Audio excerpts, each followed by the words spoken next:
மாணவர்கள் அனைவருக்கும் மாலை நேர வணக்கங்கள்.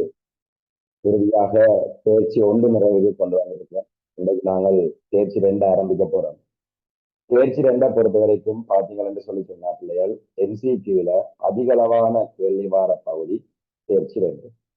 சராசரியாக 6 MCQ வினாக்கள் எங்களுக்கு பெறப்படும் பகுதி ஒன்று. ஆவண்ணா பகுதி, அதாவது செகண்ட் பார்ட்டில ஆனா பகுதியில இல்ல MCQல எங்களுக்கு மினிமம் 6 MCQ வரும். செகண்ட் பார்ட்டில ஆனா பகுதியில 2வது பெரிய வினாவா தனிய நாங்கள் 20 புள்ளிகளுக்கு ஒரு கேள்வி வந்து கேட்போம். விளங்கிருக்கா? இந்த MCQ முக்கியத்துவம் என்ன, செகண்ட் பார்ட்டின் முக்கியத்துவம் என்னன்னு சொல்லி எங்களுக்கு தெரிஞ்சிருக்கு.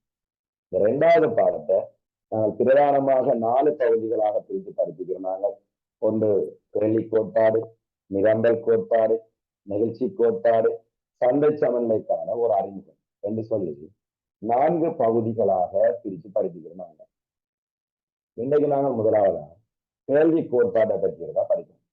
கேள்வி கோட்பாட்டுல பிள்ளைகள் கேள்வி என்றா என்ன, கேள்வி தொகை என்றா என்ன என்று உங்களுக்கு தெரிஞ்சிருக்க வேணும். ஷார்ட் நோட்ஸ் கொடுத்திருக்கிறேன், பார்த்துக் கொள்ளணும்.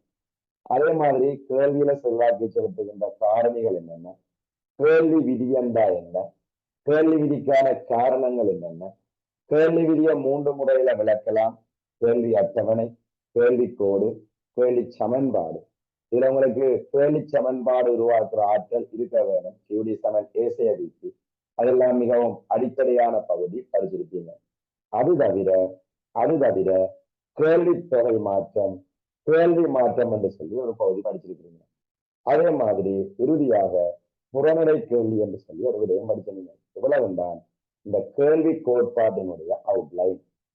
இதுல பிள்ளைகள் ஒவ்வொரு முறையும் இந்த கேள்வி அதிகரித்துள்ள செல்வாக்கு செலுத்துற காரணி என்ன, கேள்வி குறைவுள்ள செல்வாக்கு செலுத்துற காரணி என்ன என்று MCQல நாங்கள் கேள்வி வந்து கேட்டுக்கொண்டே இருக்கிறோம். விளைநிலை சொல்லப்பட்ட விஷயம். அப்ப இந்த முறையில் நான் என்னுடைய எதிர்பார்ப்பு என்பதை கேள்வி தொகை மாற்றம், கேள்வி மாற்றத்துக்குள்ளே இருந்து கட்டாயம் உங்களுக்கு கேள்வி வர்றதுக்கான வாய்ப்புகள் வந்து இருக்குது. அது ஒரு காலமா பார்த்துக்கொள்ளும். சரியான அந்த வகையில பிள்ளைங்க முதலாவது இந்த கேள்வி விதிக்கான காரணங்களுக்குள்ள வருமான விளைவு, பதிலீட்டு விளைவு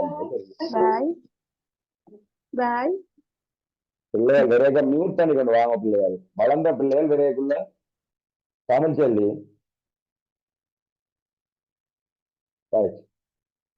பிள்ளைங்க. அப்ப இந்த வருமான விளைவு, பதிலீடு விளைவு சம்பந்தமாக எங்களுக்கு கட்டாயம் ஒரு விடயம் தெரிஞ்சிருக்கணும். இதனால் உங்களுக்கு தெளிவுபடுத்துறதுக்காக டியூட்ல 20வது பக்கத்துக்கு இருக்கா வாங்க. டியூட்ல 20வது பக்கத்துக்கு இருக்கா வாங்க.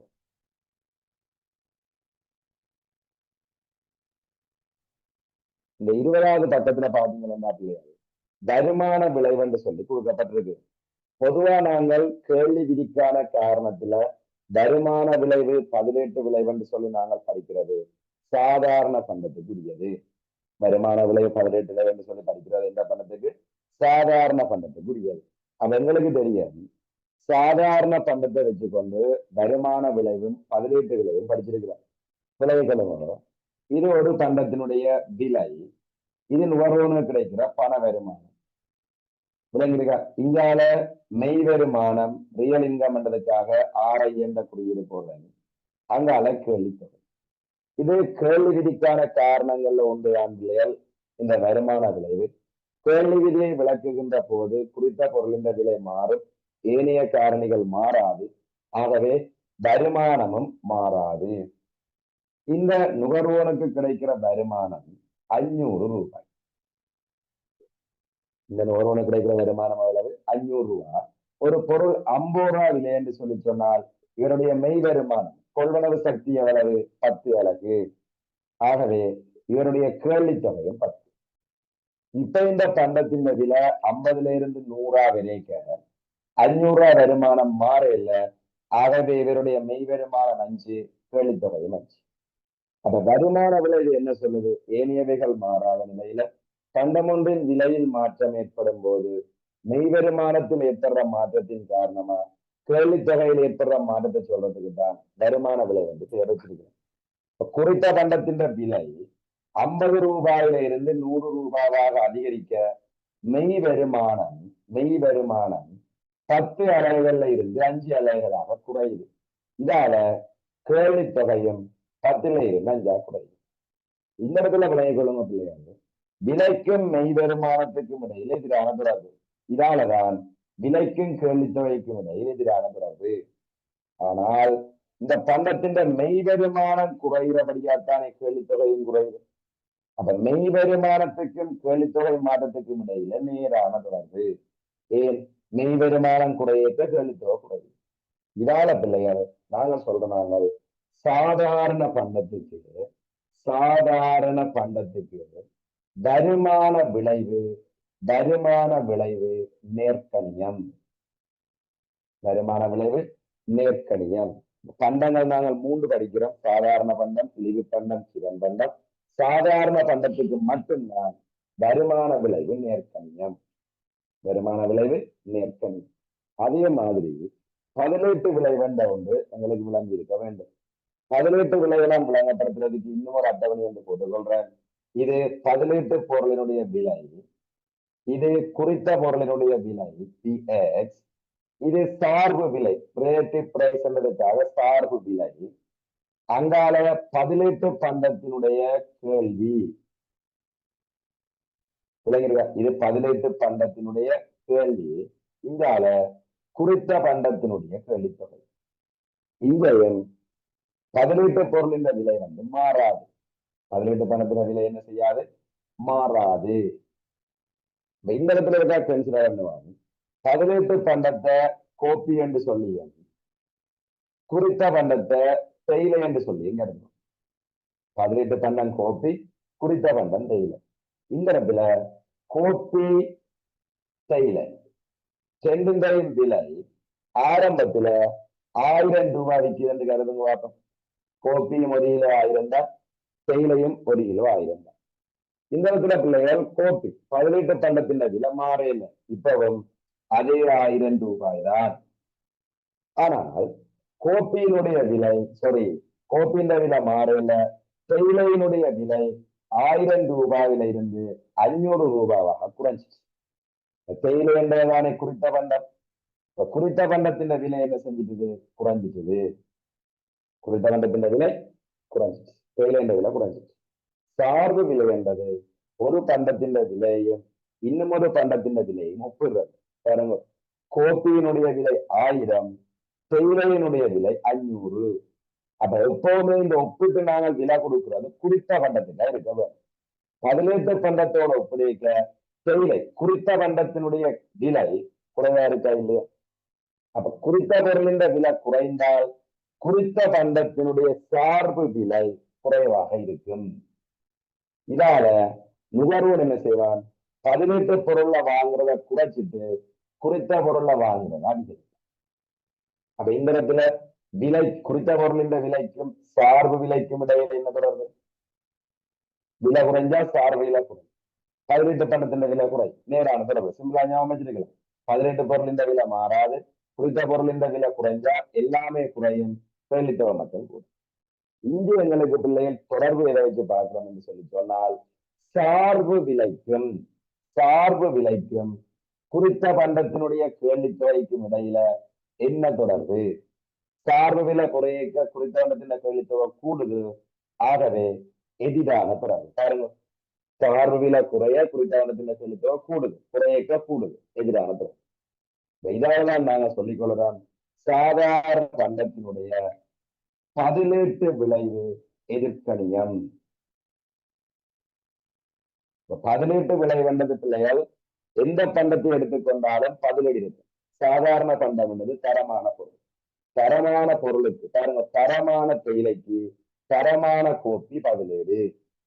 இழிவு பண்டம் தரங்குறைஞ்ச தேயிலை, தரங்குறைஞ்ச தேயிலைக்கு தரங்குறைஞ்ச கோப்பி பதிலீடு. இவன் பண்டம் மிக மிக தரங்குறைஞ்ச பொருள், பொமையிலையும் மிக மிக தரங்குறைஞ்ச தேயிலைக்கு மிக மிக தரங்குறைஞ்ச கோப்பி பதிலீடு. என்ன சொல்ல வாருன்னா, சிம்பிளா மைண்ட்ல வச்சிருங்க. சாதாரண பண்டம், இழிவு பண்டம், கிவன் பண்டம், எந்த பண்டமாக இருந்தாலும் பதிலீட்டு விளைவு எதிர்கணியம். பதிலீட்டு விளைவு எதிர்கணியம். இது பிள்ளைகள் உங்களுடைய பேசிக் பொதுவா நீங்கள் கேள்விக்கான காரணம் படிக்க வருமான விளைவு பதிலீட்டு விளைவு படிக்க இது படிச்ச நீங்கள் விளைவு இருக்கா. அப்ப இதனால் உங்களுக்கு என்ன செய்ய போறோம்னு சொல்லி சொன்னால் சாதாரண பண்டத்துக்கு எப்படி இருக்கும், இழிவு பண்டத்துக்கு எப்படி இருக்கும், கிவன் பண்டத்துக்கு எப்படி இருக்கும் சுட்டி காட்ட போறோம். விளைவு இருக்கா. சாதாரண பண்டத்துக்கு எப்படி இருக்கும், இழிவு பண்டத்துக்கு எப்படி இருக்கும், கிவன் பண்டத்துக்கு எப்படி இருக்கும். இதுல பிள்ளையாது நீங்கள் என்ன விடயத்தை அவதானிக்க வேண்டும் என்று சொல்லி சொன்னால் என்ன விடயத்தை அவதானிக்க வேண்டும் என்று சொல்லி சொன்னால் சாதாரண பண்டம் இது நான் உங்களுக்கு போட்டில போடையில டிரெக்டா நான் லப்பிலேயே போட்டு விளங்கப்படுத்துறேன். டிரெக்டா லப்பிலேயே போட்டு விளங்கப்படுத்துறேன். இதுல பாத்தீங்கன்னு சொல்லி சொன்னா பிள்ளையால் முதலாவது இந்த விலை மாற்றம் என்ற குலத்தை முதலாவது விலை மாற்றம் என்ற குலத்தையும் இந்தியால வருமான விளைவு என்ற குலத்தையும் ஒரு எடுப்போம். விளங்கிருக்கா. அப்ப எங்களுக்கு போர்ட்ல இருக்கிற அட்டவணையின் படி குறித்த பொருளின் விலை 50 100 கூட மெய் வருமானம் என்ன செய்யுது, குறையுது. அதனால பாருங்க இதுல குறித்த பண்டத்தினுடைய விலை அதிகரிக்கின்ற போது பாருங்க வருமான விளைவுக்குள்ள மெய் வருமான மாற்றம் என்ன செய்யும், வீழ்ச்சி அடையும். விலை அதிகரித்தால் மெய் வருமானம் குறையும் தான். விலை அதிகரிக்கிறதால வருமான விளைவுக்குள்ள மெய் வருமானம் குறையுது. மெய் வருமானம் குறையக்க கேள்வித்தொகை மாற்றமும் குறையுது. ஆகவே விலை விளைவு என்று சொல்லி சொல்றது பிள்ளைகள் எங்களுக்கு தெரிஞ்சிருக்க வேணும். விலை விளைவு என்று சொல்லி சொல்றது பிரைஸ் எஃபெக்ட் இந்த வருமான விளைவையும் பதிலீட்டு விளைவையும் கூட்டலாம். அப்ப விலை அதிகரிக்க வருமான விளைவின் காரணமா கேள்வித்தொகை குறைவு பார்த்தினாங்களா இல்லையா. இதுல விலை அதிகரிக்க வருமான விளைவின் காரணமாக கேள்வித்தொகை குறையும் பார்த்துக்க. அதே மாதிரி இனி நீங்கள் இந்த பதிலீட்டு விளைவென்ற குளத்துக்குள்ள இருக்கா வாங்க, இந்த பதிலீட்டு விளைவென்ற குளத்துக்குள்ள இருக்கா வாங்க. விளங்கிருக்கா. இதுல பாருங்க பிள்ளையாது போட்ட பாருங்க பதிலீட்டு விளைவு குறித்த பொருளின் விலை அதிகரிக்குதுன்றதை பாருங்க. இப்ப இதுல நான் உங்களுக்கு போட்டது குறைவுல போட்டேன், அதிகரிக்குது கேட்கிறத 1000 இருந்தது 2000 கூடிட்டு சார்பு விலையும் கூடும், பதினெட்டு பண்டத்தின் கேள்வியும் கூடும், குறித்த பண்டத்தின் கேள்வி குறையும். இதுல என்ன சொல்லியிருக்கிறேன்டா, சாதாரண பண்டத்தின் விலை அதிகரித்தால் பதினெட்டு விளைவின் காரணமாக சார்பு விலை மாற்றம் அதிகரிக்கும். ஏன் விலை குறித்த பொருளின் விலை அதிகரிக்க சார்பு விலை அதிகரிக்கிறதா இல்லையா. சார்பு விலை அதிகரிக்கிறதால குறித்த பண்டத்தின் கேள்வித்தொகை என்ன செய்யுது, வீழ்ச்சி அடையுது. ஆகவே விலை அதிகரிக்கிறதால பதிலீட்டு விளைவால வர கேள்வித்தொகை மாற்றம் வீழ்ச்சி.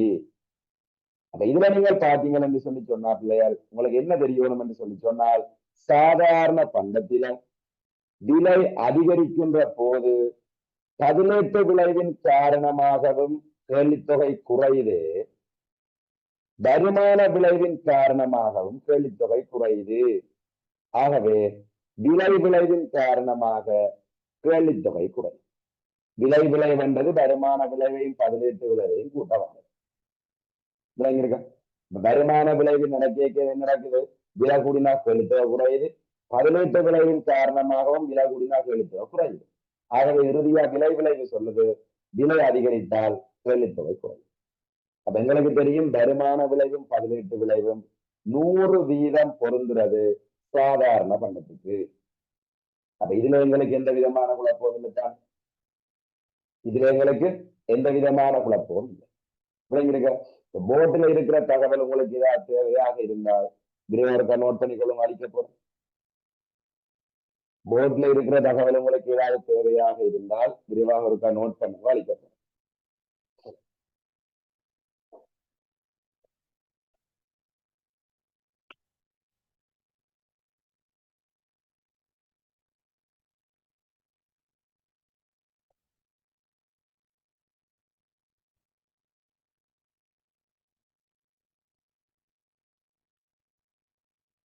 ரைட்.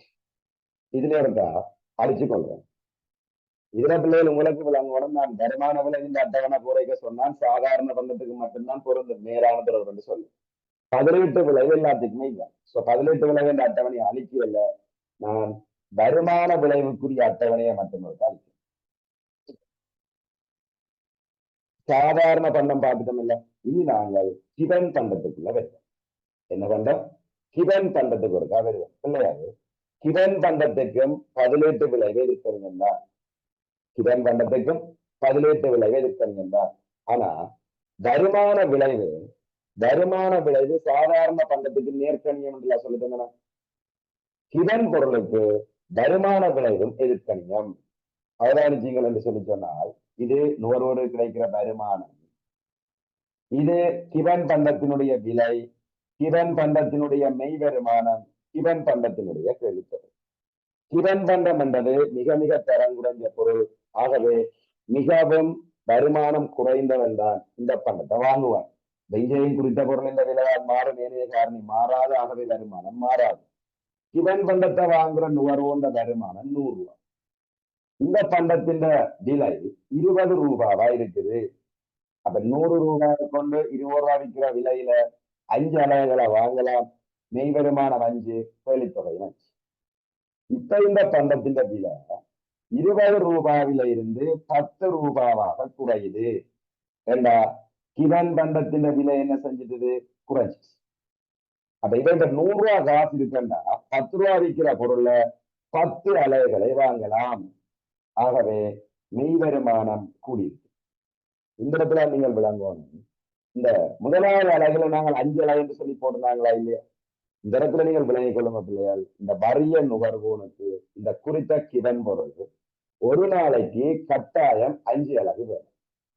ஒரு நாளைக்கு கட்டாயம் 5 அலகு வேண்டும். விளங்கினா சொல்லப்பட்ட விஷயம் 5 அலகு வேண்டும்.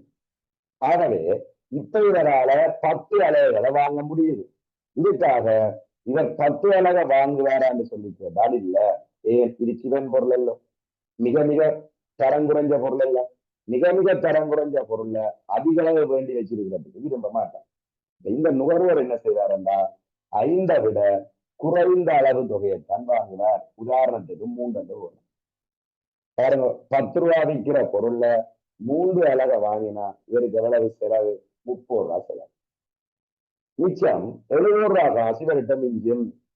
இவர் யோசிக்கிறார், இன்றைக்கு ஒரு நாளைக்காவது தனக்கு தேவையான மிச்சம் 2 அலகு பொருளையும் தரமான பொருளை வாங்குவோம் என்று சொல்லி யோசிக்கிறார்.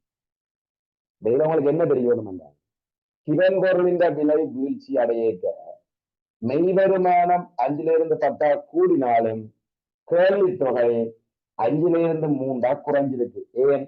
ஒரு நாளாவது தரமான பொருளை வேண்டும் என்று சொல்லி யோசிக்கிறேன். இந்த இடத்துல பாருங்க, மெய் வருமானம் அதிகரிக்க கேள்வித்தொகை குறைஞ்சிருக்கா இல்லையா? ஆகவே இந்த இடத்துல வருமான விளைவு எதிர்கணியம். இதான் சொல்றோம், கிவன் பண்டத்துக்கு வருமான விளைவு எதிர்கணியம். வருமான விளைவு எதிர்கணியம். நல்லா ஞாபகம் வச்சுருங்க. கிவன் பண்டத்துக்கு வருமான விளைவும் எதிர்கணியம், பதிலீட்டு விளைவும் எதிர்கணியம். இதே மாதிரித்தான் இழிவு பண்டத்துக்கும் வருமான விளைவும் எதிர்கணியம், பதிலீட்டு விளைவும் இருக்கு. விளைவிருக்க இரண்டு. முதலாவது கிவன் பண்டம், இழிவு பண்டம்.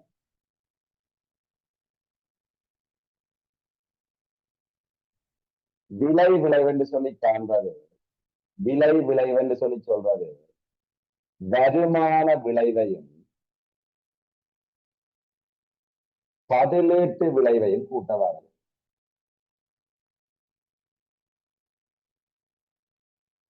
விலை விளைவென்று சொல்லி சொல்றது என்ன? வருமான விளைவையும் பதிலீட்டு விளைவையும் கூட்டவார்கள். இந்த இடத்துல விலகிக் கொள்ளணும். கிவன் பண்டம், இழிவு பண்டம் ரெண்டுக்குமே வருமான விளைவும் எதிர்கணியம், பதிலீட்டு விளைவும் எதிர்கணியம். இந்த இடத்துல ரெண்டும் சேமா? கிவன் பண்டம் மெலிவு பண்டம் உண்டா என்று கேட்டா இல்லை, வித்தியாசம் இருக்கு. அது என்ன நான் சொல்றேன். அதுக்கு முதல் இனி நாங்கள் முன்னுக்கு போட்டு வச்சிருக்க டேபிளுக்கு ஒருக்கா வருவோம். முன்னுக்கு போட்டு வச்சிருக்கிற டேபிளுக்கு ஒருக்கா வருவோம்.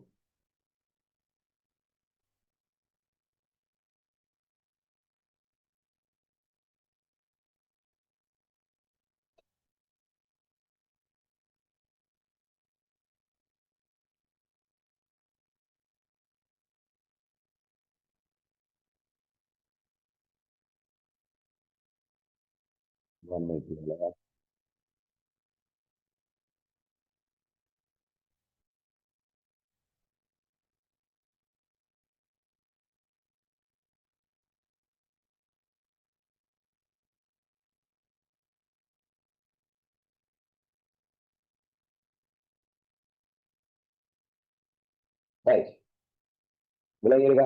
இதுல உங்களுக்கு பிள்ளைகள் சாதாரண பண்டமண்டல தெளிவு தானே, சாதாரண பண்டமண்டது தெளிவு. நாங்கள் விடயத்துக்குள்ள வருவாங்க, நாங்கள் விடயத்துக்குள்ள வருவாங்க.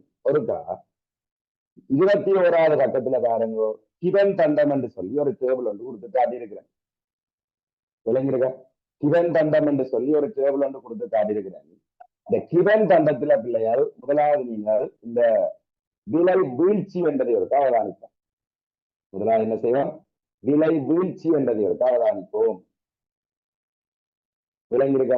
அப்ப இது கிவன் பொருள், கிவன் பொருள் விலை வீழ்ச்சி அடைகின்ற போது எங்களுக்கு தெரியும் பதிலீட்டு விலை வென்றது எல்லாத்துக்கும் ஒன்றுதான்.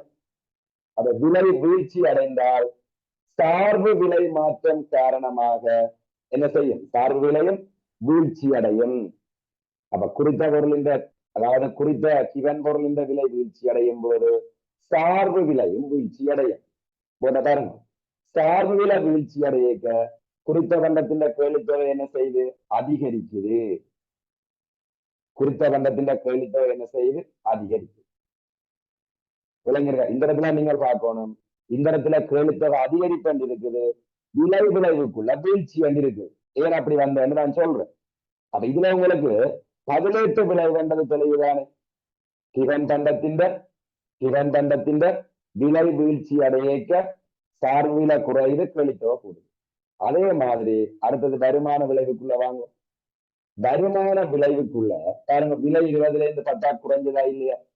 விலை வீழ்ச்சி அடையக்க மெய் வருமான மாற்றம், மெய் வருமானம் என்ன செஞ்சிருக்கு?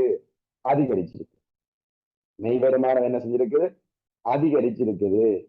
விலை வீழ்ச்சி அடையக்க மெய் வருமானம் அதிகரிச்சிருக்கு.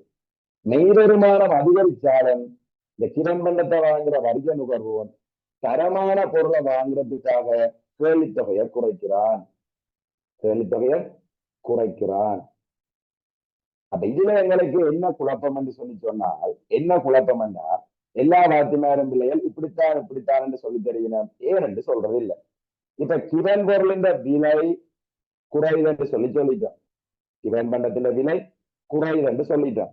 இதால பதிலீட்டு விளைவால கேள்வித்தொகை கூடுதண்டம், வருமான விளைவால கேள்வித்தொகை குறையும் சொல்லிட்டோமா இல்லையா?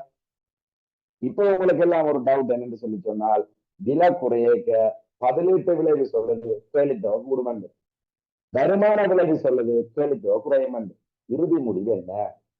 இந்த இறுதி முடிவென்றது பிள்ளைகள் எண்ணத்துல தங்கி இருக்குன்னு சொல்லி சொன்னால், வருமான விளைவின்றையும் பதிலீட்டு விளைவின்றையும் சார்பு ரீதியான பலத்துலதான் தங்கி இருக்கு.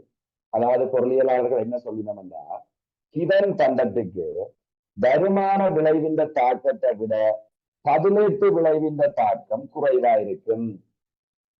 ஈடு பொருளுக்கு வருமான விளைவின் தாக்கத்தை விட பதிலீட்டு விளைவின் தாக்கம் கூடவா இருக்கும் என்று சொல்லுங்க. இதை நீங்க ஞாபகம் வச்சிருக்கோம். கிவன் பொருளுக்கு எதிர்க்கணிய வருமான விளைவை விட எதிர்க்கணிய பதிலீட்டு விளைவின் தாக்கம் குறைவா இருக்கும்.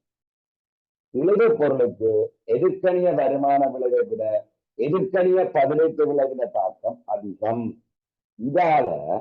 இதால பொருளியலாளர்கள் என்ன சொல்லினோம் என்று சொல்லி சொன்னால், இனி கிவன் தண்டத்துக்கு வாங்கும்.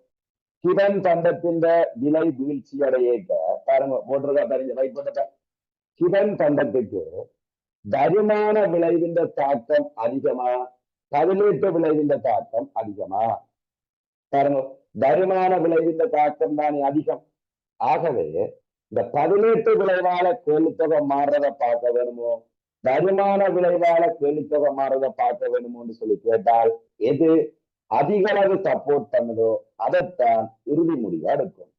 பாருங்க, கிரண் பண்டத்துக்கு வருமான விளைவு தானே அதிக அளவு தாக்கம் செலுத்துது. அதனால இந்த விளைவினுடைய இறுதி முடிவு என்னத்துல தங்கி இருக்குன்னு சொல்லி சொன்னால் கிரண் பண்டத்துக்கு வருமான விளைவுல தான் தங்கி இருக்குது. ஏன் வருமான விளைவுல தங்கி இருக்குன்னு விளங்கி இருக்க? சிவன் பொருளுக்கு வருமான விளைவின் தாக்கம் தானே அதிகம். இதாலதான் பொருளியலாளர்கள் என்ன சொல்கிறார்கள் என்று சொல்லி சொன்னால் விலை வீழ்ச்சி அடைகின்ற போது பாருங்க, வருமான விளைவின் காரணமா கேள்வித்தொகை குறையும் என்றபடியா இறுதி முடிவையும் குறைவடையும், வீழ்ச்சி அடையும் என்றே கொடுக்கிறோம். என்ன ரீசன் விளங்கியிருக்க? வருமான விளைவின் தாக்கம் தான் அதிகம். அதை இந்த இடத்துல பாருங்க, விலை மாற்றம் குறையும் என்று சொல்லியிருக்கிறோம். அதே மாதிரி இறுதியா வருமான விளைவுதான் பெரிய அளவு, ஆகவே விளைவால கேள்வித்தொகையும் குறையும் என்று சொல்லியிருக்கிறோம். அப்ப விலைக்கும் கேள்வித்தொகைக்கும் இடையில நேரான தொடர்பு, விலைக்கும் கேள்வித்தொகைக்கும் இடையில நேரான தொடர்பு. ஆகவே பொருளியலாளர்கள் என்ன சொல்லினோம்னா, கிரண் பண்டத்துக்கு வருமான விளைவின் தாக்கம் கூடவா இருக்கிறபடியா விளைவு நேர்கணியம். ஏன் விலைக்கும் கேள்வித்தொகைக்கும் இடையில நேரான தொடர்பு? விளைவு நேர்கணியம். விளைவு நேர்கணியமா இருக்கிறபடியாத்தான் கிரண் பண்டத்தினுடைய கேள்விக்கோடு கீழே இருந்து மேல் நோக்கி சரிஞ்சு வாரார். பாருங்க, விலை P1 இருக்க தொகை Q1, விலை P1 இருந்து P2 அதிகரிக்க தொகையும் Q1 இருந்து Q2 அதிகரிக்க. அப்ப இதுக்கு நான் இந்த அட்டவணைக்கு கீழே போர்டில் இருக்கிறதுல நான் நோட் பண்றதுக்கு டைம் தாரேன். ஒருக்கா இந்த அட்டவணைக்கு கீழே இருக்கிறது ஒருக்கா நோட் பண்ணி கொள்ளுங்க. அதாவது இந்த அட்டவணை கீழே பாருங்க, ஒரு இடம் விட்டு இருக்கிறனா இல்லையா, 3 ரூல் விட்டு இருக்கிறனா இல்லையா, அதுல நான் ஒரு விடயம் ஒன்று தாரன் நோட் பண்ணி கொள்ளுங்க.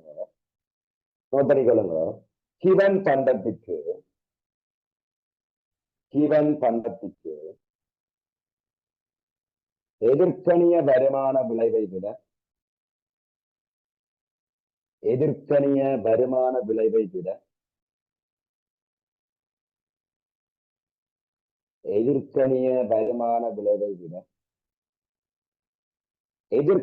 பதிலீட்டு விளைவின் தாக்கமானது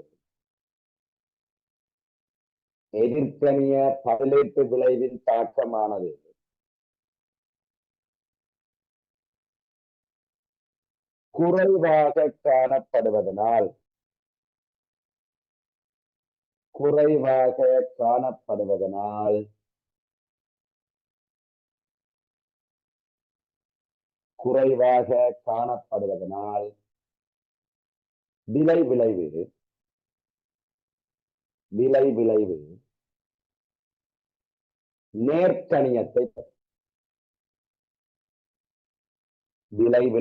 நேர்கணியத்தை பெறும். இதனால்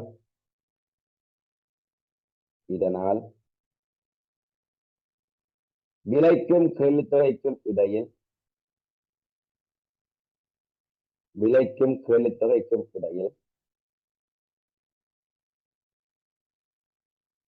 நேரான தொடர்பு காணப்படுவதோடு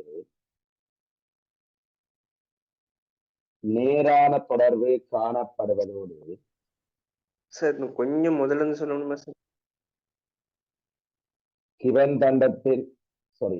பண்டத்திற்கு எதிர்கணிய வருமான விளைவை விட எதிர்கணிய பதிலீட்டு விளைவின் தாக்கமானது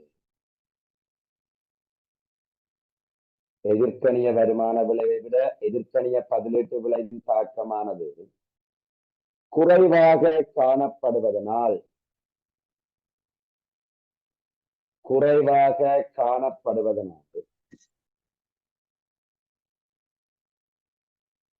விளைவு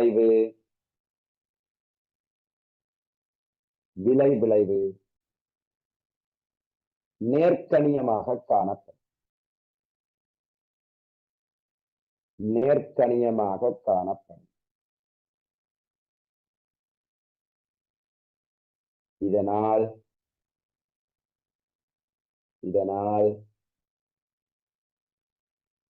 திறன் பண்டத்தின் விலைக்கும்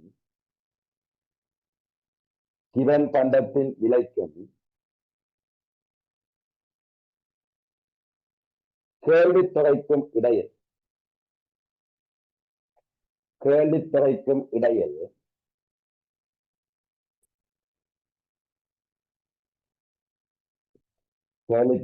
இடையில் நேரான தொடர்பு காணப்படுவதோடு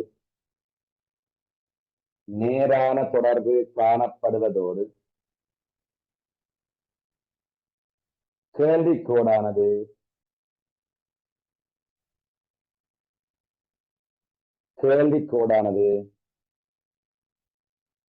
கீழிருந்து மேல் நோக்கி சரிந்து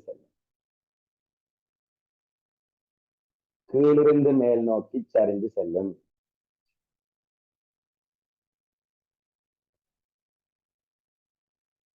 ரைட். இனி உங்களுக்கு என் போர்ட்லயும் தேவைன்னு சொல்லி நான் நோட் பண்ணிக்கொள்ளுங்க.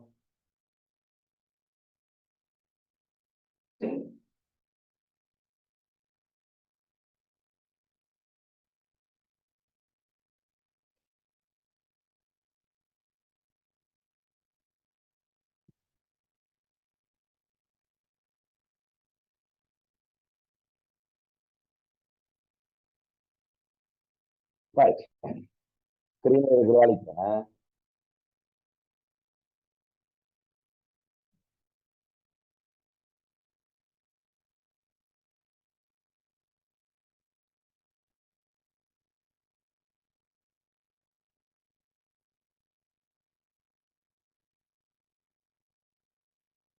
இது சரி என்று சொல்லி சொன்னால் இழிவு பண்டத்துக்கு ஒரு வாங்க நீ முன்பக்கத்துக்கு அட்டவணைக்கு 20ஆம் பக்கத்துல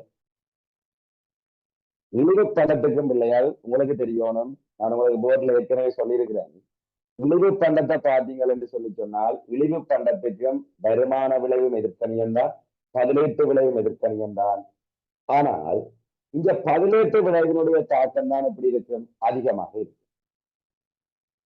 விளங்கிருக்கா? இழிவு பொருளுக்கு பதிலீட்டு விளைவின் தாக்கம் அதிகமா இருக்கிறபடியா இழிவு பொருளுக்கு பதிலீட்டு விளைவைத்தான் நாங்கள் கவனத்தில் எடுக்க போறோம். இதுல சிம்பிளா விளைவுகளுங்க, இழிவு பொருளுக்கு எதிர்கணிய வருமான விளைவை விட எதிர்கணிய பதிலீட்டு விளைவு எதிர்கணியமா இருக்கிறபடியா விளைவும் எதிர்கணியம். இழிவு பண்டத்தின் விளைவு எதிர்கணியம் என்று சொல்லி சொன்னால் இழிவு பண்டத்தின் விலைக்கும் கேள்வித்தொகைக்கும் இடையில எதிரான தொடர்பு. இதால இழிவு பண்டத்தினுடைய கேள்வித்தோடு மேலே இருந்து கீழ் நோக்கி சரிந்து செல்லும். பாருங்க, விலை P1 இருக்க தொகை Q1, விலை P1ல இருந்து P2 கூட தொகையும் Q2 குறையும். அப்ப இங்க எங்களுக்கு ஏன் எதிரான தொடர்பு வந்தா பதிலீட்டு விளைவின் தாக்கம் எல்லாம் அதிகம். ஆகவே பதிலீட்டு விளைவு என்ன சொல்லுது என்று சொல்லியிருக்கா பார்ப்போம். பதிலீட்டு விளைவு என்ன சொல்லுது என்று சொல்லி பார்ப்போம். இதுல பாத்தீங்கள் என்று சொல்லி சொன்னா பிள்ளையாரு பாருங்க, இழிவு பண்டத்தினுடைய விலை குறைவடைகின்ற போது சார்பு விலை வீழ்ச்சி அடைந்து இதால கேள்வித்தொகை அதிகரிக்குது. அப்ப பதிலீட்டு விளைவின் தாக்கம் இழிவு பொருளுக்கு அதிகம் என்றபடியா பதிலீட்டு விளைவு என்ன சொல்லுதோ அதைத்தான் இறுதி முடிவு எடுக்க போறோம். பாருங்க, பதிலீட்டு விளைவு என்ன சொல்லுதோ அதைத்தான் இறுதி முடிவாக எடுக்க போறோம். ஆகவே இங்க விலை வீழ்ச்சி அடைக்க பதிலீட்டு விளைவின் காரணமா கேள்வித்தொகை கூடும். ஆகவே இறுதி முடிவு விளைவின் காரணமா கேள்வித்தொகை அதிகரிக்கும். விளங்கிருக்கா? ஆனா வருமான விளைவின் காரணமா பிள்ளை கேள்வித்தொகை குறையும். இதன் பண்ணத போலதான். ஆனா இதுக்கு பதிலீட்டு விளைவின் தாக்கம் அதிகமா இருக்கிறபடியா நாங்கள் விளைவுக்கு அதே முடிவு எடுத்துக்கொள்றோம். அந்த இந்த இடத்துல விலை குறைவடைகின்ற போது விளைவின் காரணமா கேள்வித்தொகை அதிகரிக்குது. ஆகவே எதிரான தொடர்பு. விளங்கிருக்கா? அப்ப இது இருக்கா இந்த இழிவு பண்டத்துக்கு அடுத்த பேச்சுல 21வது பக்கத்துல புள்ளிக்கோடு விட்டுக்கிற அதுல இருக்கா நோட் பண்ணி போட்டாங்க. அளவு இழிவு பண்டத்துக்கு எதிர்க்கணிய வருமான விளைவை விட எதிர்க்கணிய வருமான விளைவை விட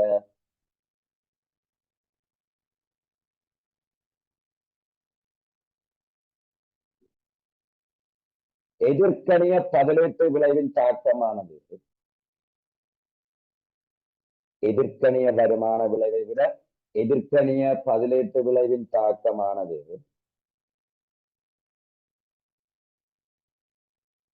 அதிகமாக காணப்படுவதனால் அதிகமாக காணப்படுவதனால் அதிகமாக காணப்படுவதனால் விலை விளைவு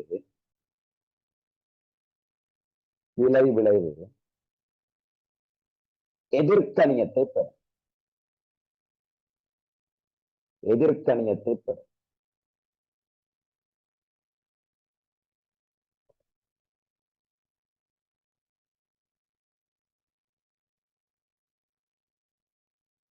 விலை விளைவு எதிர்க்கணியமாக காணப்படும். இதனால்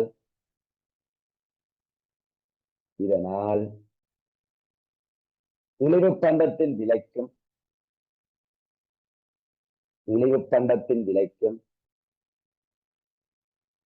அதன் கேள்வித்தொகைக்கும்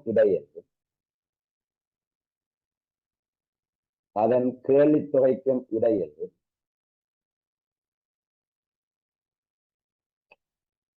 எதிரான தொடர்பு காணப்படுவதோடு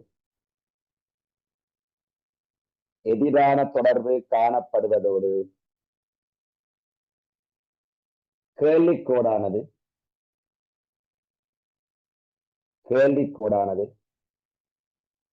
மேலிருந்து கீழ் நோக்கி சரிந்து செல்லும்.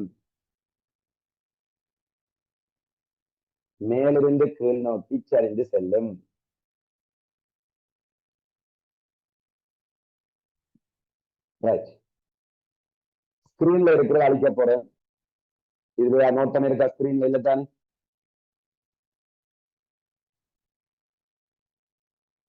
தயவுசெய்து பிள்ளைகள், இந்த தொடர்பு டீச்சர்ஸ் மேற்கே பயங்கர குழப்பம். உங்களுக்கு ப்ரூவ் பண்ணி விளங்கப்படுத்தி இருக்கிறேன்.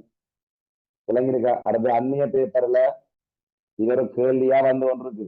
வருமான விளைவு பதிலீடு விளைவு தொடர்பில ஒரு கேள்வி அடிக்கடி வந்து கொண்டே இருக்குது.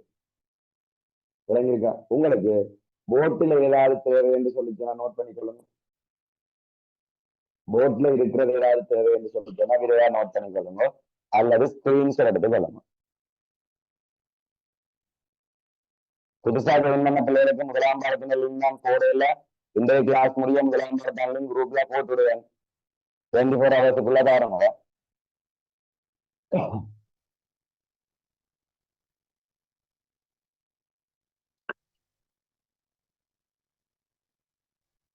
ரைட்.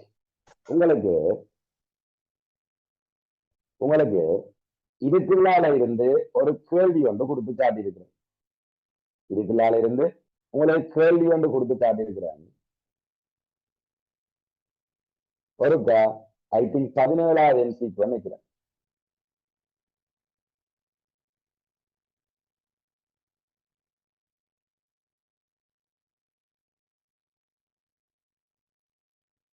சாரி, 17வது இல்ல 19வது. விளங்குற 19வது கேள்வி சொல்றா. இந்த 19வது கேள்வி என்ன சொல்றேன்னு சொல்லி சொன்னால், எக்ஸ் என்ற பண்டத்தின் விலை அதிகரித்த போது மெய் வருமானத்தில் ஏற்பட்ட வீழ்ச்சியினால் அப்பண்டத்தின் கேள்வித்தொகை 4 அளவுகளால் அதிகரிக்கும். பாருங்க, மெய் வருமானம் குறைய கேள்வித்தொகை 4ஆல கூடுதல். அப்ப மெய் வருமானத்துக்கும் கேள்வித்தொகைக்கும் இடையில என்ன தொடர்புமா? இல்ல, இந்த கேள்வி நீங்கள் என்னத்தை பார்க்கணும்டா, இதுல பாருங்க, இந்த பண்டத்தினுடைய விலை வந்து அதிகரிக்குது. விலை அதிகரிக்க மெய் வருமானத்தில் ஏற்பட்ட வீழ்ச்சி இருக்கா இல்லையா? மெய் வருமானத்தில் ஏற்பட்ட இந்த மெய் வருமானத்தில் ஏற்பட்ட வீழ்ச்சியால மெய் வருமானம் வீழ்ச்சி அடைஞ்சிருக்குது. வீழ்ச்சியால கேள்வித்தொகை கேள்வி தொகை 4 அலகுகளால் என்ன செஞ்சலாம் அதிகரிச்சதாம். அப்ப இந்த இடத்துல பாருங்க பிள்ளைகள், மெய் வருமானம் குறைஞ்சிருக்குது, கேள்வி தொகை கூடி இருக்குது. அப்ப வருமான விளைவின் தாக்கம் என்ன சொல்லுது? மெய் வருமானத்துக்கும் கேள்வி தொகைக்கும் இடையில எதிரான தொடர்பு. ஆகவே இந்த கேள்வி வருமான விளைவு எதிர்கணியமாக இருக்கின்ற ஒரு பண்டம். என்னண்டு வருமான விளைவு எதிர்கணியமாக இருக்கின்ற பண்டம். வருமான விளைவு எதிர்கணியமாக இருந்தால் ஒன்று உழுவு பண்டமா இருக்கணும் அல்லது கிதன் பண்டமா இருக்கணும். ஏன் சாதாரண பண்டத்துக்கு வருமான விளைவு நேர்கணியம். இது சாதாரண பண்டமா இருக்க வாய்ப்பில்லை. அதே நேரம் தொடர்ச்சியா சொல்லி இருக்கிற பிள்ளையாது, தொடர்ச்சியாக சொல்லப்பட்டிருக்கு பாத்தீங்கன்னு சொல்லி சொன்னா தெரியும், சார்பு விலையில் அதிகரிப்பினால் பாருங்க, சார்பு விலை என்ன செஞ்சிருக்குது? அதிகரிச்சிருக்கு. விளங்கிருக்க? அப்ப விலை அதிகரிக்கின்ற போது சார்பு விலையும் அதிகரிச்சிருக்குது. விளங்கிருக்க? விலை அதிகரிக்க சார்பு விலை அதிகரிச்சிருக்குது. சார்பு விலை அதிகரித்த போது கேள்வி தொகை 2 அலகுகளால குறைஞ்சிருக்கு. 18 விலை எதிர்கணியம்.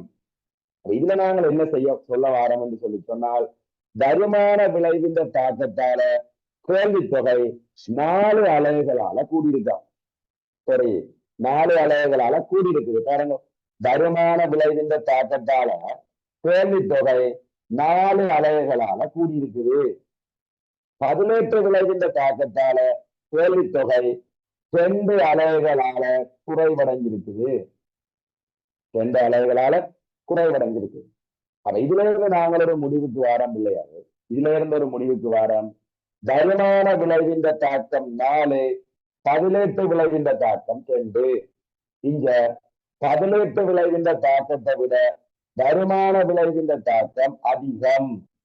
ஆகவே இதன் கட்டாயம் கிவன் பண்டமாக இருக்கிறார். விளங்குகிறது? இதுல இருந்து ஒரு பெரிய முடிவுக்கு வாரம். இது என்ன பண்டம்? கிவன் பண்டம். வருமான விளைவால கேள்வி தொகை கூடுது, 18 விளைவால கேள்வி தொகை குறையுது. +4 -2. இறுதியா விலை விளைவு +2 என்று சொல்லி வரும். விலை விளைவு +2 என்று சொல்லி வரும்.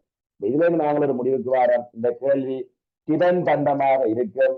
அந்த விலை விளைவு +2 இருக்கும். சொல்லப்பட்ட விஷயம், விலை விளைவு +2 இருக்கும். ஆகவே 19வது வினாவுக்கு எத்தனையாவது விடை? எத்தனையாவது விடை? 19வது வினாவுக்கு 3வது விடை சரியா? 19வது வினாவுக்கு 3வது விடை சரியானது.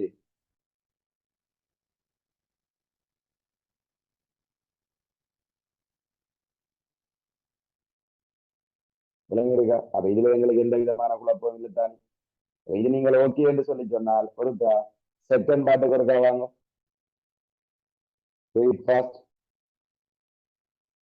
செகண்ட் பாட்டுல 32வது பக்கத்துல முதலாவது பெரிய வினாவில முதலாவது கேள்விக்கோட்டை வரையும் பொழுது வருமானம் நிலையானது என கொள்ள வேண்டும். எனினும் கேள்வியின் அளவில் மாற்றத்தை ஏற்படுத்தக்கூடிய ஒரு காரணி வருமான விளைவாகும். இதுல கேள்வியின் அளவென்று சொல்லி சொல்றது பிள்ளைகள் கேள்வி தொகை. இதுல என்ன சொல்லுதுன்னா, கேள்வி கோட்டை கிடைக்க நாங்கள் எடுக்கிற எடுகோல் என்ன? குறித்த பொருள் இந்த விலை மாறும், ஏனைய காரணி மாறாது, ஏனைய காரணிக்கு ஒன்றுதான் நுகர்வு கொண்ட வருமானம். இந்த கேள்வி கோட்டை வரையக்க வருமானம் நிலையாக இருக்கும் என்று சொல்லி சொல்றோம். அதே நேரம் கேள்வியினுடைய அளவில மாற்றத்தை ஏற்படுத்தணுமாக இருந்தால் வருமான விளைவு தானாம் தாக்கத்தை ஏற்படுத்துமா? விளங்கிருக்க? இந்த கேள்விக்கு நாங்கள் 5 மார்க்ஸுக்கு பிள்ளைகள் கேட்டிருக்கிறோம். இந்த கேள்வியை நாங்கள் எப்படி அப்ரோச் பண்ண போறோம் என்று சொல்லி சொன்னால், முதலாவது பிள்ளைகள் அவர்கள் சொன்ன வசனத்தை நாங்கள் உறுதிப்படுத்த வேணும். விளங்கிருக்க? முதலாவது என்ன கொடுக்க போறோம் என்றால், கேள்விக்கோட்டை வரையும் போது குறித்த பொருளின் விலை மாற்றமடையும் ஏனைய காரணிகள், அதாவது பண வருமானம் உள்ளடங்கலான ஏனைய காரணிகள் மாற்றம் அடையாது என்ற எடுகோலின் அடிப்படையில தான் இதை நாங்கள் விளக்குறோம்.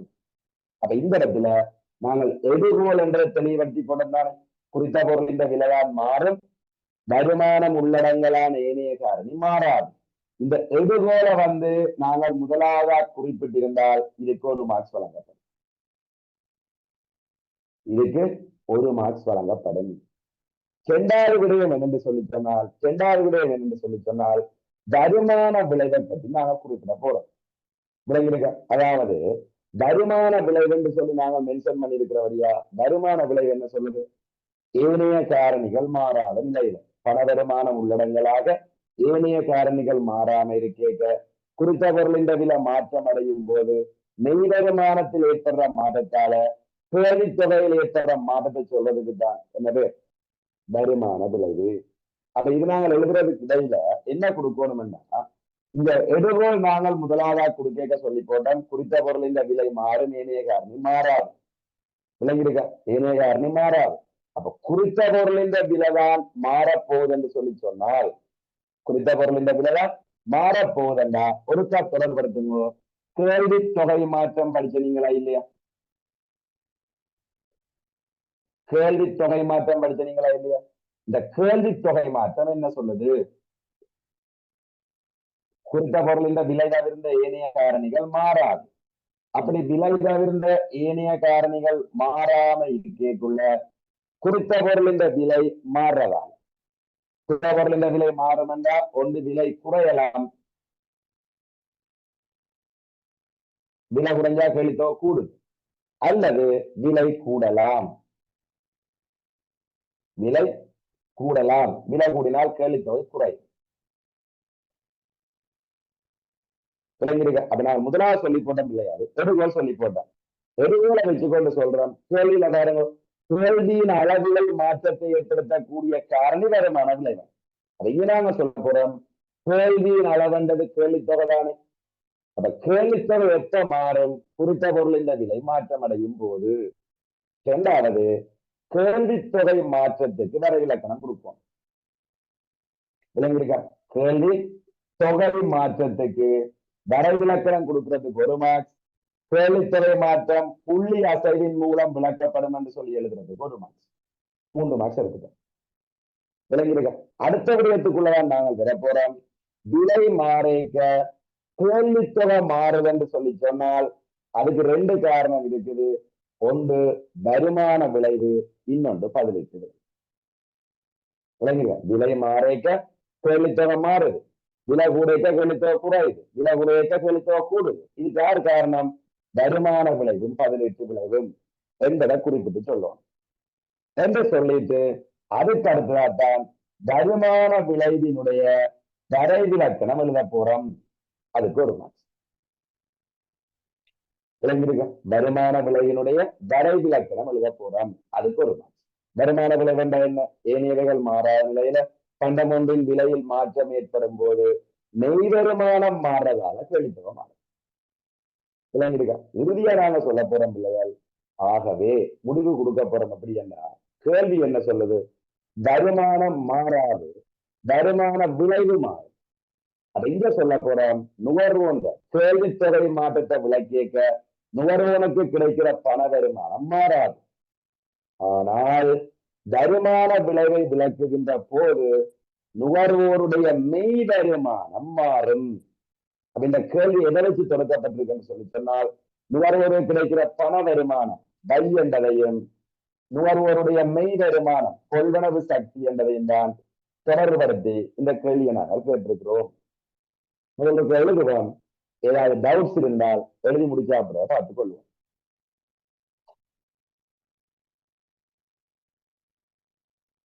விளங்கிதான் சொல்லப்பட்ட விஷயம். கேள்வி இருக்கா? திரும்ப வாய்ச்சிட்டு கேள்விக்குள்ள போவோம்.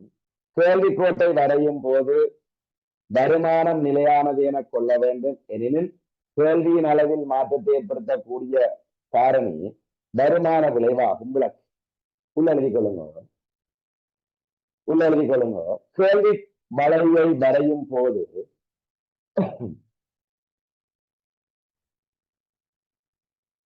கேள்வி வளையை வரையும் போது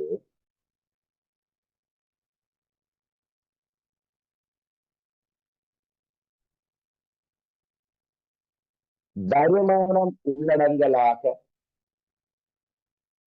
வருமானம் உள்ளடங்கலாக ஏனைய காரணிகள் ஏனைய காரணிகள் ஏனைய காரணிகள் மாற்றம் அடையாது என எடுகோள் கொள்ள வேண்டும். மாற்றம் அடையாது என எடுகோள் கொள்ள வேண்டும்.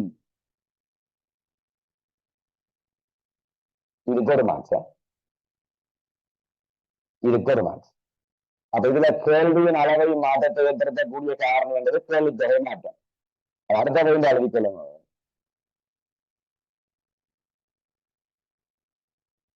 நுகர்வோரின் வருமானம் உள்ளடங்கலாக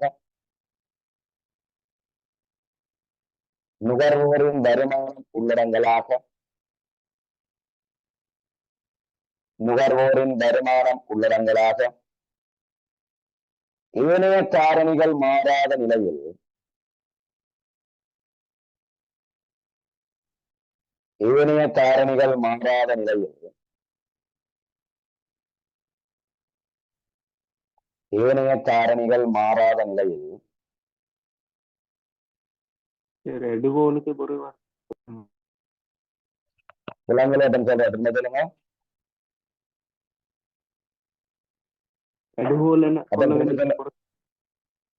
விலங்குல எடுகோலுக்கு வருது. எடுகோலுக்கு பிறகு கேள்வித்தொகை மாற்றத்துக்குரிய வரைவிலக்கணம் கொடுக்கிறோம். விளங்கிருக்கா? எழுதிக்கொள்ளுங்க. நுகர்வோரின் வருமானம் உள்ளடங்கலாக ஏனைய காரணிகள் மாறாத நிலையில் நுகர்வோரின் வருமானம் உள்ளடங்கலாக ஏனைய காரணிகள் மாறாத நிலையில் பண்டமொன்றின் விலையானது மாற்றமடையும் போது பண்டமொன்றின் விலையானது மாற்றமடையும் போது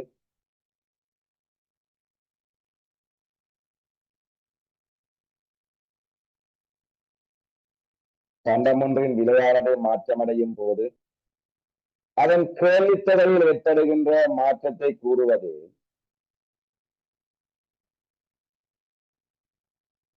அதன் கேள்வித்தொகையில் ஏற்படுகின்ற மாற்றத்தை கூறுவது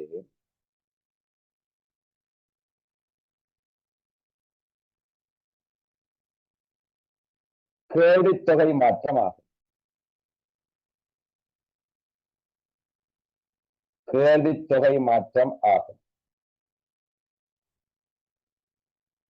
கேள்வித்தொகை மாற்றம் ஆகும். இதுக்கு ஒரு மாற்றம் கேள்வித்தொகை மாற்றம் ஆகும். அடுத்த வேண்ட எழுதிக் கொள்ளுங்க. இது இது கேள்விக்கோட்டின் வழியே புள்ளி அசைவின் மூலம் விளக்கப்படும். புள்ளி அசைவின் மூலம் விளக்கப்படும்.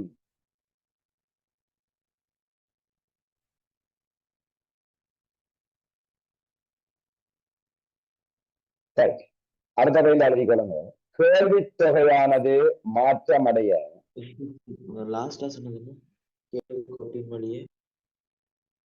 புள்ளி அசைவின் மூலம் விளக்கப்படும். எழுதுங்க. கேள்விக்கோட்டின் வழியே புள்ளி அசைவின் மூலம் விளக்கப்படும்.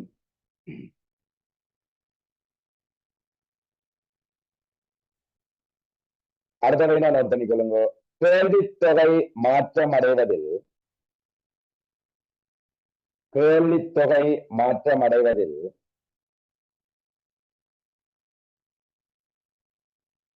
செல்வாக்கு செலுத்தும் காரணி செல்வாக்கு செலுத்தும் காரணி செல்வாக்கு செலுத்தும் காரணி வருமான விளைவும்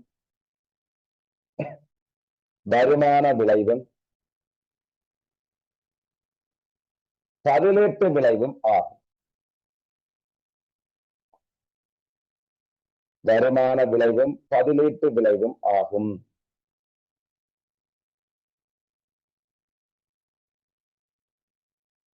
வருமான விளைவும் பதிலீட்டு விளைவும் ஆகும். சரியல்ல, இதுல எங்களுக்கு எந்த விதமான குழப்பமும் இல்லைத்தானே. அது அடுத்த வயதில் எழுதி கொள்ளுங்க, இறுதியா முடிச்சு விடுவான். எனவே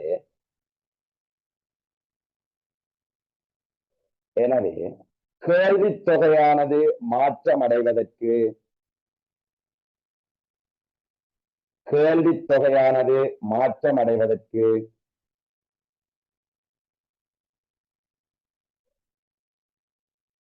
வருமான விளைவு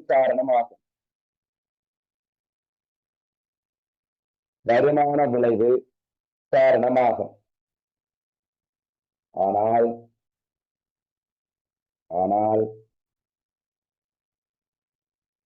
நுகர்வோரின் வருமானம்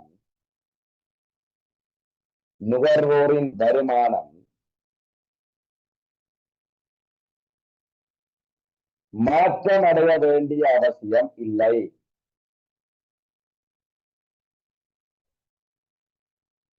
நுகர்வோரின் வருமானம் மாற்றமடைய வேண்டிய அவசியம் இல்லை.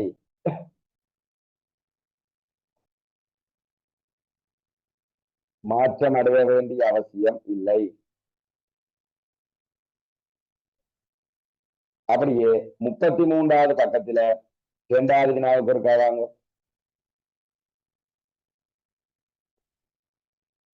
33வது வினாவில 33வது பக்கத்துல 2வது வினாவுக்கு இருக்காங்க. கைக்கடிகாரங்களுக்கான சந்தை கேள்வியில் அதிகரிப்பை ஏற்படுத்தும் காரணிகளை பட்டியலிடுக.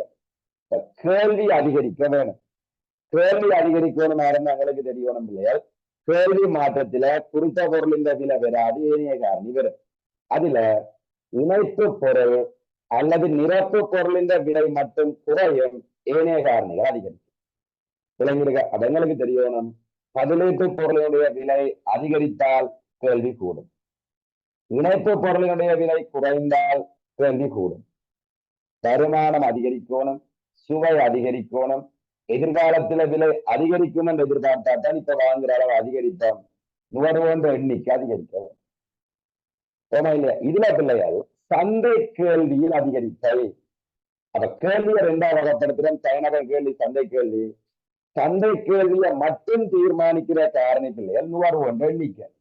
ஆகவே இந்த வினாவுக்கு சந்தை கேள்வியில் அதிகரிப்பை ஏற்படுத்தும் காரணி என்று சொல்லி சொன்னால் நுகர்வோற்ற எண்ணிக்கையில் ஏற்பட்ட அதிகரிப்பு என்று எழுதுறதுக்கு ஒரு மார்க்ஸ்.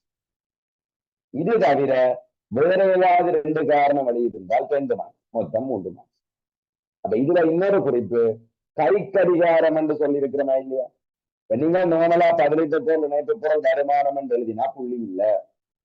எப்படி எழுதணும்டா, கை கடிகாரத்துடன் தொடர்புடைய பதிலீட்டு பொருளின் விலை அதிகரித்தல், கை கடிகாரத்துடன் தொடர்புடைய நிரப்பு பொருளின் விலை வீழ்ச்சி அடைதல், கை கடிகாரத்தை நுகர்வு செய்யும் நுகர்வோரின் அல்லது கை கடிகார பாவனையாளர்களின் வருமானம் அதிகரித்தல், கை கடிகார பாவனையாளரின் சுவை அதிகரித்தல், எதிர்காலத்தில் கை கடிகாரத்தின் விலை அதிகரிக்கும் என நுகர்வோன் எதிர்பார்த்தல். இப்படி கண்டம் சுட்டி காட்டித்தான் ஆன்சர் கொடுக்க வேணும்.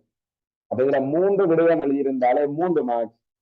தொடர்ந்து வெளிகளும். முதலாவது, கை கடிகார பாவனையாளர்களின் எண்ணிக்கை அதிகரித்தல்.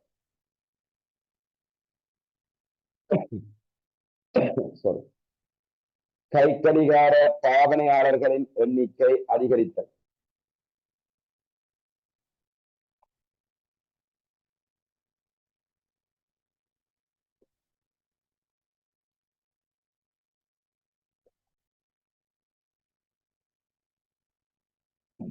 அடுத்தது, கை கடிகார பாவனையாளர்களின் வருமானம் அதிகரித்தல். கை கடிகார பாவனையாளர்களின் வருமானம் அதிகரித்தல்.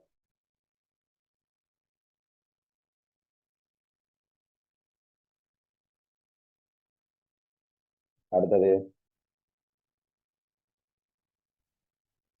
கை கடிகார பாவனையாளர்களின் சுவை அதிகரித்தல்.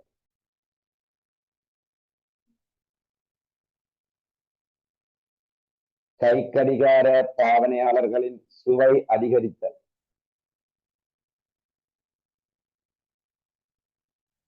அடுத்தது எதிர்காலத்தில்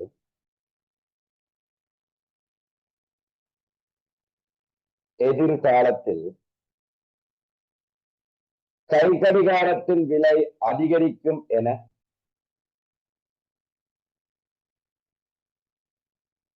எதிர்காலத்தில் கை கடிகாரத்தின் விலை அதிகரிக்கும் என நுகர்வோன் எதிர்பார்த்தல்.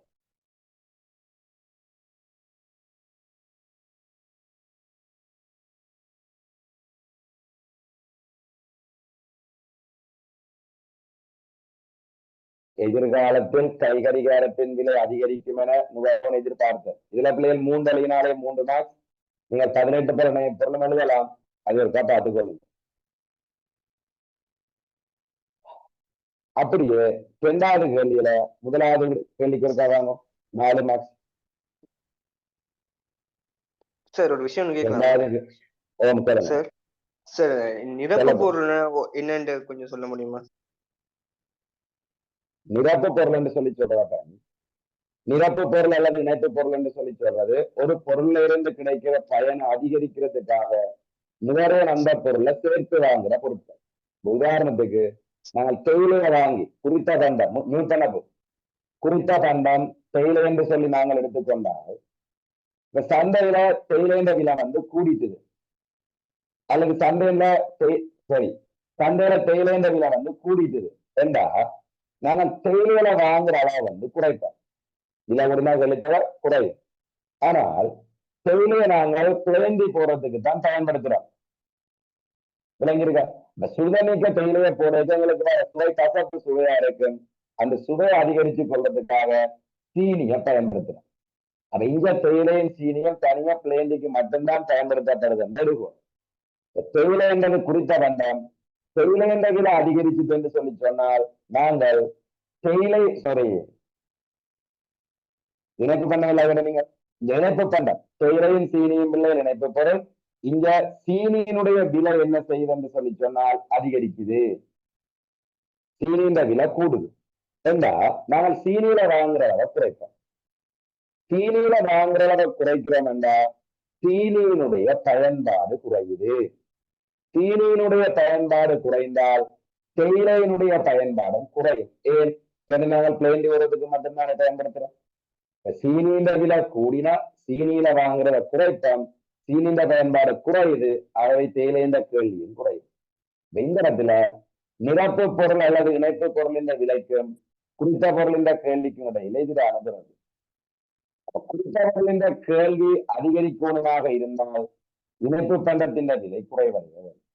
விளங்கி இருக்க?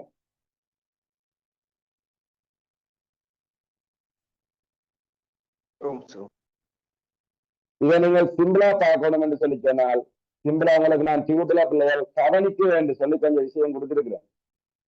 டியூட்ல கவனிக்க என்று சொல்லி அங்கங்க சில பகுதி கொடுத்திருக்கிறேன். பாருங்க 21வது கட்டத்துல பாருங்க. பதிலீட்டு பண்டத்தின் விலைக்கும் குறித்த பண்டத்தின் கேள்விக்கும் இடையில் நேரான தொடர்பு காணப்படும். நிரப்பு பண்டத்தின் விலைக்கும் குறித்த பண்டத்தின் கேள்விக்கும் இடையில் எதிரான தொடர்பு காணப்படும். ஆனா நுகர்வோண்ட வருமானத்திற்கும் பண்டத்தின் கேள்விக்கும் இடையில 3 தொடர்பு இருக்கும். நேரான தொடர்பு, எதிரான தொடர்பு, பூச்சிய தொடர்பு. நேரான தொடர்பு இருந்தா சாதாரண பண்டம், எதிரான தொடர்பு இருந்தா இழிவு பண்டமும் பெறும், கிவன் பொருளும் பெறும்.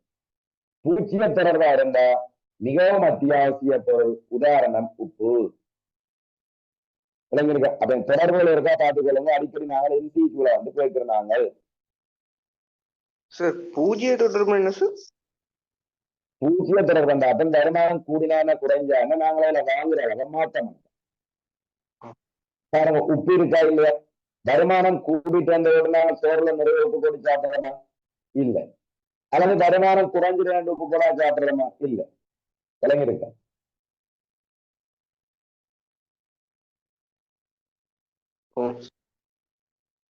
தம்பிக்கு என்ன பிறப்பு? எனக்கா சார்? ஆமா, சுதர்ஷன் சார். சுதர்ஷன் வருவோம். 2வது எம்சிக்குள்ள இருக்கா வருவோம். பாருங்க, உற்பத்தி பொருள் ஒன்றின் கேள்வி வலையில் ஒரு வலப்புற நகர்வுக்கு ஏதுவாக அமையக்கூடியது. அப்ப கேள்விக்கோடு வலப்புறம் நகருது என்று சொல்லி சொன்னால் கேள்வி அதிகரித்தல். கேள்விக்கோடு வலப்புறம் நகருதுன்னா கேள்வி அதிகரித்தல். ஆகவே கேள்வி அதிகரித்தல்ல செல்வாக்கு செலுத்தக்கூடிய காரணி எது? நுகர்வோரின், அதாவது நுகர்வோருடைய வருமான மட்டத்தில் ஏற்படுகின்ற அதிகரிப்பு. விளங்குகிற பொதுவா வருமானம் என்றப்போ சாதாரண கண்டத்தை குறிக்கணும். விளங்குகிற மற்ற எல்லாம் எதிரான பிறகுதான் கொடுக்கப்பட்டிருக்கு. விளங்குகிற அப்ப கேள்வி அதிகரிக்கக்கூடிய காரணி வருமான அதிகரிப்பு. இரண்டாவது கருதப்படும் பொருள் என்பது குறித்த பொருள். குறித்த பொருள் என்பது கேள்வியில செல்வாக்கி செலுத்தாது, கேள்வி தொகையில தான் செல்வாக்கி செலுத்தும். இது சரி என்று சொல்லி சொன்னால் மூன்றாவது எம்சிக்கு பாருங்க. மூன்றாவது எம்சிக்கு என்ன சொல்லுதுன்னா, எக்ஸ்பொருளின் உற்பத்தி செலவு குறைவதன் காரணமாக வைப்பொருளின் கேள்வி அதிகரித்தால் எக்ஸ் மற்றும் வைப்பொருள் தொடர்பில் சரியான கூற்றாக அமைவது. அப்ப இதுல பிள்ளைகள் எக்ஸ்பொருளுக்கு ஒரு சந்தை சமநிலை படம் ஒன்று கூறுவோம்.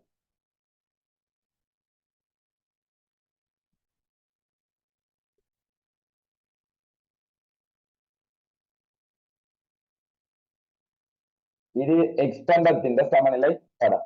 பாருங்க, எக்ஸ்பொருளின் உற்பத்தி செலவு குறைதா. இது பிள்ளைகள் நிரம்பலுக்கு இல்ல அளவிடணும். பாருங்க, உற்பத்தி செலவு குறைந்தால் உற்பத்தியாளனை கிடைக்கிற லாபம் கூடும், சோ நிரம்பல் அதிகரிக்கும். உற்பத்தி செலவு குறைந்தால் நிரம்பல் அதிகரிக்கும். நிரம்பல் அதிகரித்தால் நிரம்பல் கோடு வலதுபுறம் நகரும். இதால எக்ஸ்பண்டத்தினுடைய விலை குறையும். விளங்கிருக்க? அந்த எக்ஸ்பண்டத்தினுடைய விலை குறைதான். எடுத்துட்டா இல்லையா? விலை குறையும் என்ற தகவல். இந்த எக்ஸ்பண்டத்தின் விலை, உற்பத்தி செலவு குறைவைக்க நிரம்பல் கூடி விலை குறையுது. இதால வைப்பொருளின் கேள்வி அதிகரிச்சதாம். அப்ப இந்த இடத்துல எதிரான தொடர்பு வருது. இப்பதான் தம்பிக்கு நான் விளங்கப்படுத்தினான், இணைப்பு பண்டத்துக்கு மட்டும்தான் எதிரான தொடர்பு. இணைப்பு பண்டத்தின் விலை கூடினா நுழைவன் குறித்த பொருளை வாங்குறத குறைப்பான். ஆகவே எக்ஸ் மற்றும் வை பண்டம் இணைப்பு பண்டம் ஆகும். எத்தனை ஆகலையம்மா? நாலாவது.